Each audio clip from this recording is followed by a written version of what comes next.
Joseph, vamos inserir agora também aqui o Wellington a nossa conversa. Espero que pelo menos desta vez seja de vez. Wellington, boa noite e bem-vindo à Hora desta Noite. Boa noite, Dorivaldo Aleixo. Boa noite ao colega Joseph. É um prazer estar aqui de volta. Boa noite ao nosso público. Boa noite, Wellington. É também um prazer recebê-lo em meio às advertências dos Estados Unidos e também da Coreia do Sul contra esta potencial transferência de armas que também já estivemos aqui a falar. Kim Jong-un e Vladimir Putin encontraram-se. Kim Jong-un está já desde ontem em condições para este encontro que hoje aconteceu, mas com o Joseph acabei por fazer já aqui uma análise panorâmica melhor, e gostava também de saber de si quais são os pontos de realce que quer aqui destacar à volta deste encontro que hoje aconteceu. Primeiro, Dorivaldo, eu quero dizer que peguei somente o final do comentário do colega Joseph, né, por questões técnicas, mas concordo com o enquadramento que ele fez da necessidade da Rússia buscar alternativas para a manutenção da soberania. Agora, respondendo diretamente a sua pergunta, é de admirar que Coreia do Sul e Estados Unidos da América estejam preocupados com transferências de armas da Coreia do Norte para a Rússia. Realmente é falta de assunto da imprensa ocidental. Não é o principal tema da agenda do encontro entre Vladimir Putin e o líder coreano, Kim. Né? Então, por quê? Eles estão discutindo, na verdade, satélite e comunicação independente para a soberania da Coreia do Norte, transferência de know-how russo na questão da comunicação dos satélites. Esse foi o tema principal do encontro, né? Ao contrário do que foi publicitado na imprensa de propaganda da NATO, que atende pela alcunha de imprensa livre daqui da Europa.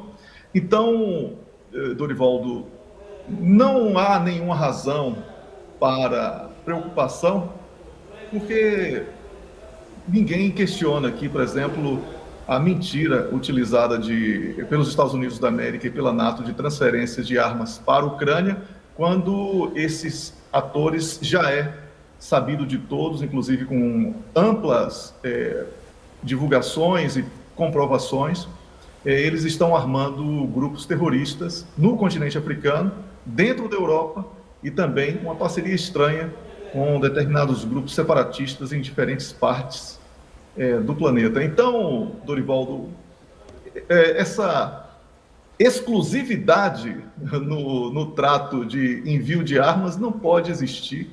Cada país defende a sua soberania. É absurdo que esse tipo de questionamento seja levantado por esta imprensa. E eu sempre falo da imprensa porque é minha obrigação, né, falar sobre o papel da imprensa, de desinformação, de degradação da história, da tentativa de construir narrativas com base em informações falsas, um festival de fake news, de pós-verdade, uma mistura de tudo que eles dizem reprovar todos os dias. Então, eu vejo esse encontro do líder norte-coreano com o líder russo como uma grande demonstração de aproximação entre países que são perseguidos por boa parte, especialmente dos países ocidentais. É uma questão de sobrevivência. Quem quer sobreviver precisa buscar alternativas. Se a Coreia do Norte ficar isolada como estava o tempo todo, ficasse isolada como estava o tempo todo, já teria acabado, não teria armas para se defender, já teria sido invadida. Se a Rússia não tivesse se preparado para essa lenta e gradual invasão da NATO para as fronteiras da Rússia, hoje Vladimir Putin já teria sofrido o mesmo destino que sofreu, por exemplo, Muammar Gaddafi na Líbia. Então, é preciso sempre resgatar a história recente, e especialmente nesse momento, hoje na data 2 dias após o 11 de setembro, é oportuno lembrar que o 11 de setembro serviu de instrumento para invasões injustificáveis com armas de destruição em massa que não existiam, com armas químicas na Líbia que não existiam, e ninguém pagou pelas mentiras e mortes e pela terra arrasada que promoveram em outros países. Então, Dorivaldo, não é para ver com espanto algum essa aproximação entre Coreia do Norte e Rússia, porque os países têm o direito soberano de estabelecer a melhor parceria para eles. Não existe essa possibilidade de ingerência norte-americana, especialmente quando envolve uma potência bélica como a Rússia. Certo.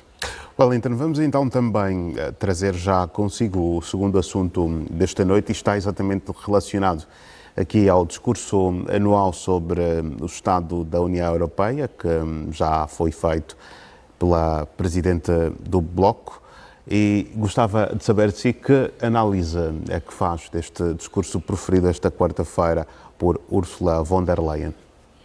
Sem dúvida alguma, uma atriz que merece o Oscar. Ela consegue mentir com uma precisão assim, cirúrgica. Eu nunca vi uma performance tão extraordinária como aquela de Ursula von der Leyen. Realmente, Dorivaldo, é incrível, porque ela falar que uma Europa que perdeu a competitividade da sua indústria por causa da falta de acesso ao gás barato da Rússia, por causa da questão do Nord Stream, hoje é motivo de orgulho por causa de energia limpa, queimando carvão como está, usando energia nuclear como está, transportando combustíveis fósseis clandestinamente da Rússia, inclusive, a partir de Índia, China e outros países fornecedores, ou dos Estados Unidos da América, que também está com problema agora de combustíveis. Isso realmente, essa foi a primeira mentira, né? E eu falo mentira porque quando a pessoa não fala a verdade, ela está mentindo. Então, o que ela falou é mentira, né? Então, a Alemanha está com a economia prestes a quebrar porque perdeu a competitividade por causa da falta de acesso ao gás barato da Rússia. Isso é um dado incontestável. Então, eu tenho tranquilidade para dizer que Ursula von der Leyen mentiu, né? Quando ela disse que foi uma grande conquista sobre energia limpa. Outra mentira. Sobre os carros chineses, ela prefere que o europeu pague carro caro da Alemanha, da França e etc., a pagar o carro mais barato, chamamos de viatura em Angola, mais barato elétrico, né? O carro elétrico, porque é chinês. É mais uma tentativa de construir a demonização da China, assim como fizeram com a Rússia. A China tem carros mais baratos. Primeiro, que a linha de produção chinesa ela é muito mais preparada, e, por isso, tem capacidade de competitividade. A China foi um país que se preocupou na parceria com diversos países na África, na América Latina e um pouco também na Ásia, de fazer parcerias para o domínio do lítio, que é um commodity indispensável para a produção da bateria para os carros elétricos. Então, a China se preparou muito mais para essa questão do carro elétrico e, por isso, tem preços muito melhores. E não só é questão de preço, tem uma qualidade espetacular dos automóveis. Então, o que Ursula von der Leyen fala sobre vamos investigar o que é que a China faz com essa questão dos automóveis elétricos que chegam à União Europeia, ela simplesmente quer que o povo europeu, que já está sofrendo na pele uma inflação numa média somada entre todos os países superior a 26%, o poder aquisitivo do povo europeu, de um modo geral, cada vez mais apertado, as pessoas comem menos, as pessoas têm menos lazer, as pessoas têm menos opções aqui, porque a inflação está tirando o bom que o europeu teve de vida, e agora as pessoas estão preocupadas com a realidade da comida na mesa. Essa é a preocupação. Então, Dorivaldo, Ursula von der Leyen, ela também não falou a verdade quando mencionou a questão da Ucrânia como uma grande vitória do povo europeu e como uma grande questão da Europa, porque o europeu está cansado de suportar essa guerra que não é sequer europeia, é uma guerra que favorece os Estados Unidos da América em solo ucraniano, se utilizando de uma Europa estranhamente submissa a uma agenda de Washington. Então, Ursula von der Leyen, certamente, se ela não ganhar o prêmio de melhor atriz do Oscar, ela vai ser reeleita para o cargo na Comissão Europeia. Ela merece, e os políticos europeus merecem Ursula von der Leyen, eu apoio. Wellington, vamos olhar aqui para o terceiro assunto que está aqui relacionado a este novo nível de parceria estratégica entre a Venezuela e a China. Como é que o caracteriza, Wellington?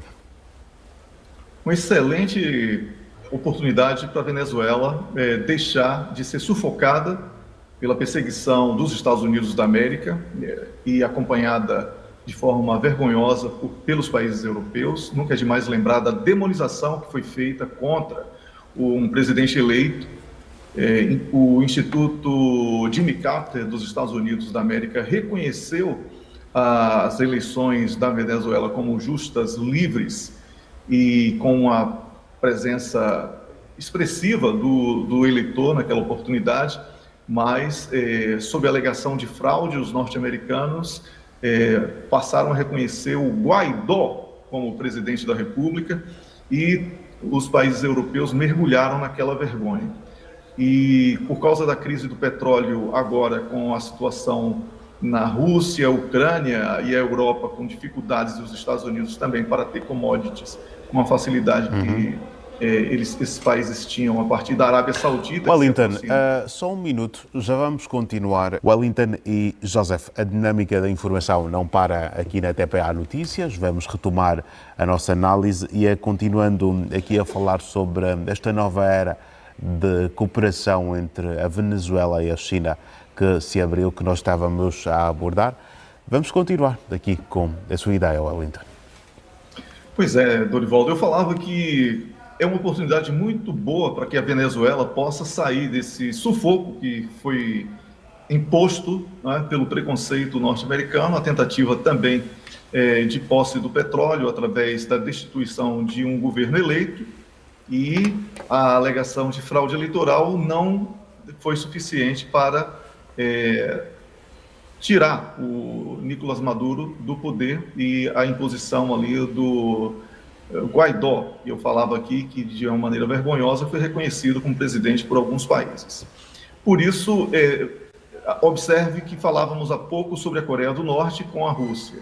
Agora estamos falando sobre China e Venezuela. O que isso significa na prática, do ponto de vista da análise geopolítica?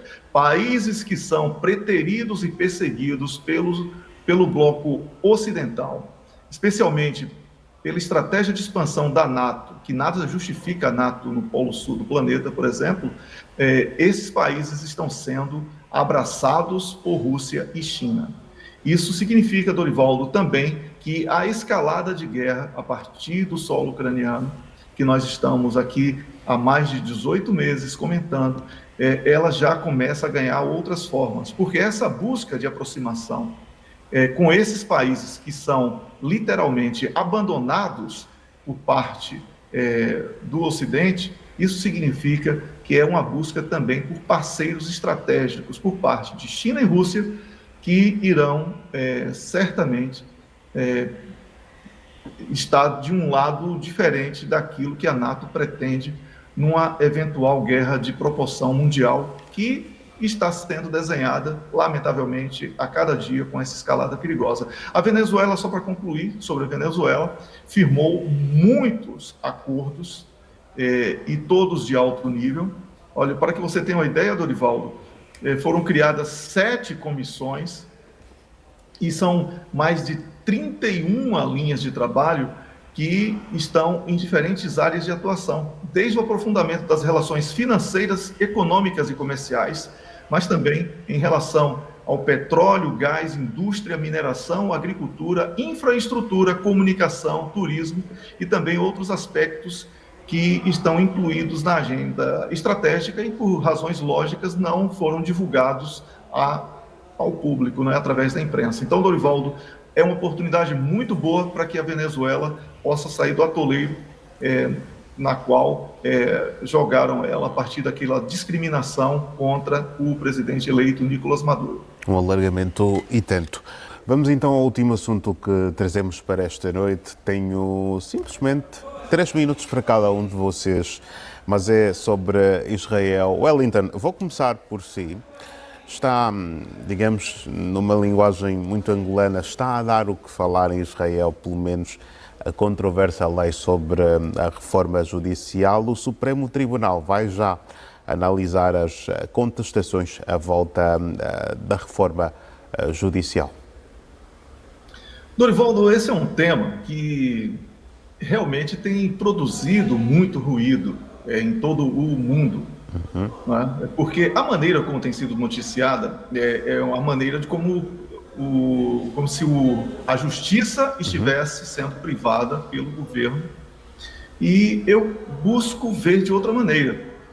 Porque eu acredito muito mais na legitimidade de um governo que foi eleito através das urnas do que numa juristocracia que tem sido formada silenciosamente em diferentes partes do planeta, com a justiça invadindo a política, juízes que não são eleitos pelo povo, tomando decisões, inclusive sobre as soberanias dos países, tomando decisões sobre questões do legislativo, do executivo, e Israel tenta barrar essa invasão da justiça na política, para que um político eleito, por mais que eu, por exemplo, tenha particularmente uma certa aversão às políticas aplicadas pelo Netanyahu, mas eu não posso aqui dizer que ele não foi eleito, ele foi eleito, e se ele foi eleito, ele foi escolhido para implementar um determinado plano de governo. Então, ele busca a sua autonomia como um político eleito para dar seguimento à sua agenda. E eu discordo dessa ideia de que a justiça esteja sendo perseguida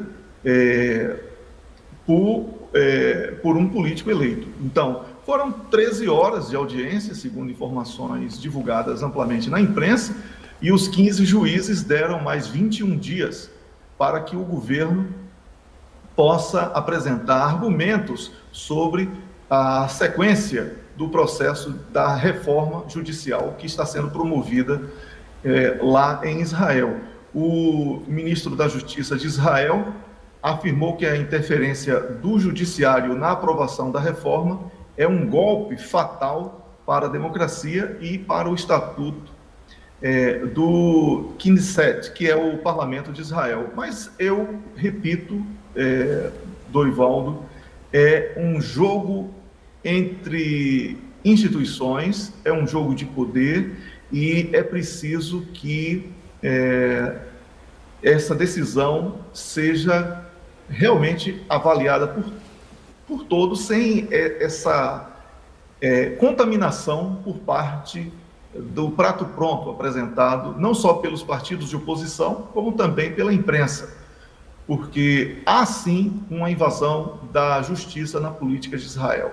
Se há excessos por parte da reforma, é preciso que seja buscado um equilíbrio, mas eu continuo defendendo que o governo eleito pelo povo tem mais legitimidade para dar sequência. Vamos aguardar, então temos 21 dias para que esse tema volte com tudo aqui e seja novamente tema da nossa discussão no Hora 10 e em outros espaços aqui no canal de notícias. Vai ser seguramente discutido aqui por nós. Wellington, obrigado também e até uma próxima oportunidade. Obrigado a você, boa noite ao colega Joseph, excelente exposição, e ao nosso público também boa noite, até a próxima oportunidade. Um grande abraço. Boa noite, um grande abraço.